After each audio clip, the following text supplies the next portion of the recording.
Welcome to the AI Hustle Podcast, the podcast where we break down the latest in AI news, tools, and interview experts helping you hustle and do more using AI. If you've been following the podcast for a while, you'll know that over the last 6 months, I've been working on a stealth AI startup. Of the hundreds of projects I've covered, this is the one that I believe has the greatest potential. So today I'm excited to announce AI Box. AI Box is a no-code AI app building platform paired with the App Store for AI that lets you monetize your AI tools. The platform lets you build apps by linking together AI models like ChatGPT, Midjourney, and 11 Labs. Eventually will integrate with software like Gmail, Trello, and Salesforce, so you can use AI to automate every function in your organization. To get notified when we launch and be one of the first to build on the platform, you can join the waitlist at aibox.ai. The link is in the show notes. We are currently raising a seed round of funding. If you're an investor that is focused on disruptive tech, I'd love to tell you more about the platform. You can reach out to me at jaden@aibox.ai. I'll leave that email in the show notes.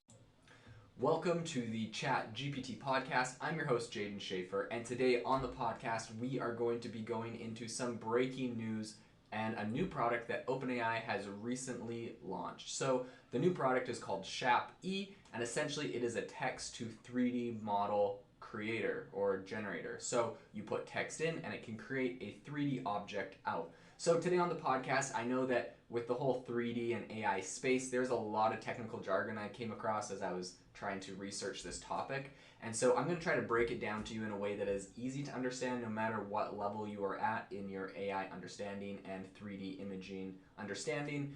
Hopefully I'll be able to draw a little bit from my background helping develop and work on VR applications and kind of some of the 3D assets we had to build there.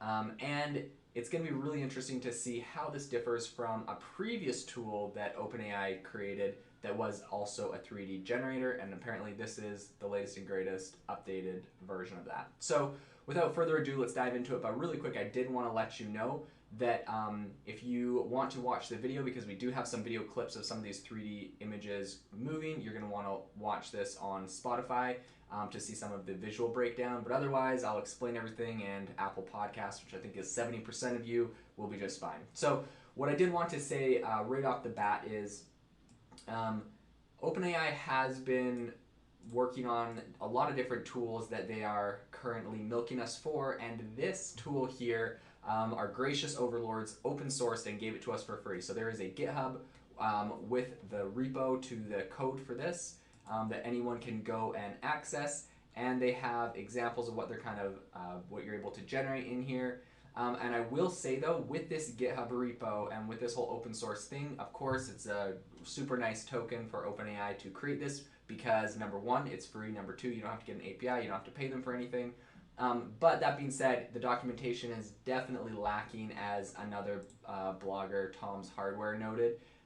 He was talking about how it's really, really hard to actually get this thing up and running. Not a lot of documentation. OpenAI is just like, hey, you run it on Python, so it is difficult to do. Don't think that this thing is super easy, but it is pretty impressive. So how this thing actually works, I guess a really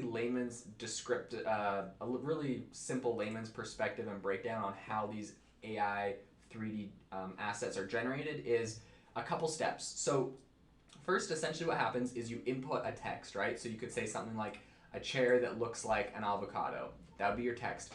What this is actually doing is converting that text into an image with something like DALL-E 2, and that could be why some of these icons look so, I don't know, silly or basic, is because DALL-E 2, as you know, is like way inferior in my opinion, and to like something like Midjourney, so it's a little bit more basic. But essentially it's going text to image, and then it's going from the image and it's running it through an AI that will turn that image into a 3D object. So if I was saying something just like a gray rock, let's do something basic, it turns text to an image of a gray rock, it turns that image into a 3D object, but now it's just a 3D blob. Then it has to essentially put a skin on top of that 3D blob, or a texture, so it actually looks like, the texture of a rock, where its crevices and cracks would go. This is really similar to what is currently being... So the reason why I think this is important is because it's really similar to the strategy that's used in VR. If you've ever used a VR headset, you put it on, you're in a virtual world all around you, there's 3D objects, and they all have different textures. How those 3D worlds are created is essentially that 3D objects are created inside of those VR environments, and then a skin is placed on top of that object, like a texture, so that it looks realistic. And if you ever take the time in a lot of VR games, a majority of them because of budget constraints and other things, and like, for example, if you're walking through a meadow and you look down at the ground at the meadow, you're going to notice that it looks like you're in a grassy field, but when you look down, a lot of times it's a flat field with like the image of grass just imprinted on top. It's just the texture. So, and the more advanced AI games or simulations or VRs will have like the 3D objects broken out better. So like you would have blades of grass and different things like that. But even then, the individual blades of grass would have like the imprint of the picture of a blade of grass on top of it. So all this to say, I think this is a really big advancement in how these 3D images are being generated, because this is going to be really useful as people are trying to pull these into different tools and come up with real world applications. So in their examples, they have a chair that looks like an avocado, an airplane that looks like a banana, a spaceship, a birthday cupcake, a chair that looks like a tree, a green boot, a penguin, an ice cream cone, and a bowl of vegetables. And all of them look like very fundamentally like their object, not a very high quality, but I can only look forward and kind of project forward to imagine if this wasn't OpenAI throwing this thing into something like DALL-E 2 to create this. Imagine when, not if, this is only a matter of time, when these images and objects are going to be something generated out of, let's say, closer to Midjourney, where you say, like, imagine a forest with a boat and an elf warrior and the sun streaming down, and it's going to create that image, and then it creates it 3D, and then all of the objects in that whole situation are all 3D. That will be able to be ported into video games and movies and all sorts of really cool, I think, online graphics and things that we'll be able to generate. So really crazy environment and technology that we're going into. And I think what is important to know with all of this is that now that they have kind of released and unlocked this new technology, it's important because it's able to actually be opened on different things like Microsoft Paint 3D, and you can even convert them into an STL file that you can output as on some of the best 3D printers. So you can create these objects like in the current moment. You can get it to create something, and you can 3D print it, which is cool. And eventually, I believe that these will start getting built and created and used for a lot of different purposes, video games and graphics online and different things. It is interesting. I want to show you a couple examples of what tomshardware.com was actually able to generate or talk about them. So he said a shark, and it generated an image for him of a shark that looked pretty decent, but when he opened the PLY in Paint 3D, so that's the file type, it pretty much just seemed lacking as far as any of its like texture on it. So it's just a very basic, it's the shape of a shark, but it doesn't have a lot of the doesn't have the texture we were talking about earlier, right? These textures that get imprinted on top of it.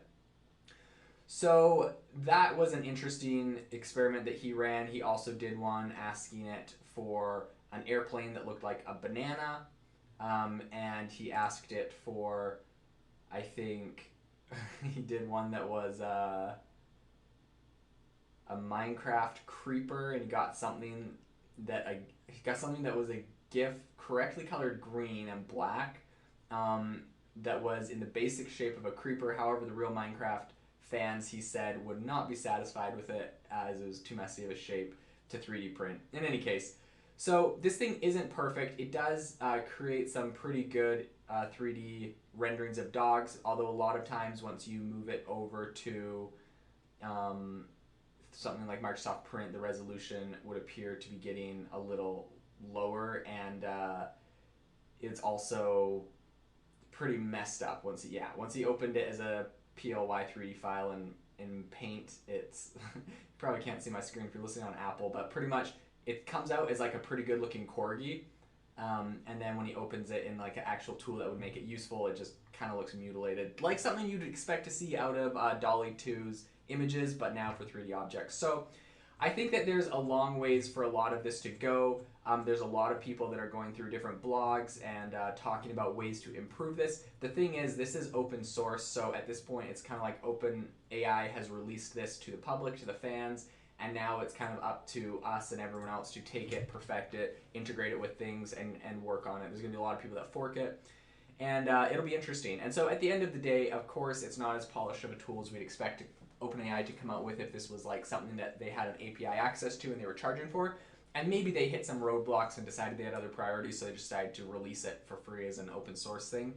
But you know, I would believe that there's going to be a lot of developers that will help to develop this, get some progress on it, and perhaps OpenAI will continue to release another version of something similar, since this isn't very far off from something that they just released back in November when they released Point E, which was kind of the original text-to-image product that they created. So I think though the objects might look kind of pixelated and rough at the moment, there's also the other limitation that is it's only really capable of producing objects with single input prompts and really simple attributes. And so pretty much it struggles to find multiple attributes.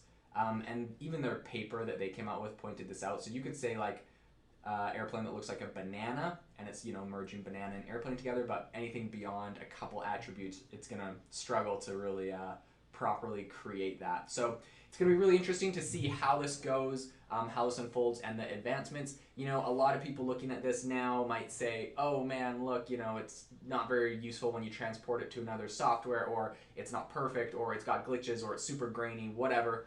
And like what I've been saying since the beginning is every time a tool like this comes forward, it might seem like a small, insignificant step, but it is a massive step forward, because just in order to get it there, now all we're working on is tweaking and improving. And before you know it, these things are going to be, you know, photorealistic. You'll just be able to generate a full-on, you know, realistic-looking 3D dog that can move and walk and be imported into different softwares. So it's not very far off, and it's going to be very crazy to see how this advances. So thanks so much for listening to the podcast today. I really want to make sure that if you're listening to the podcast and you like it, if you could do me a huge favor and go and rate it wherever you listen to your podcast, I'd really appreciate it. Mostly I get positive reviews, and it's really encouraging. If you have feedback, I love it.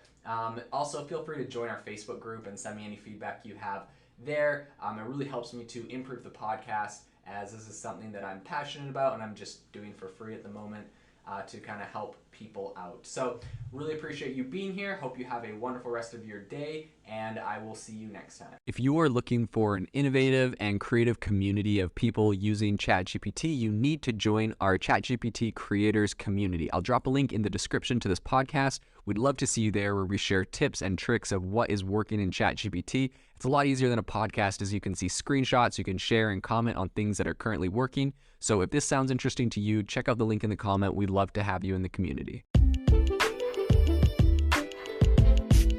Thanks for tuning in to the AI Hustle podcast. If you could do us a massive favor, we would really, really appreciate it if you could leave us a review wherever you get your podcasts. This helps people find the podcast. It helps people know this is a good place to go. And we would really, really appreciate it, as it helps us continue to bring on incredible guests and share incredible content for you to listen to.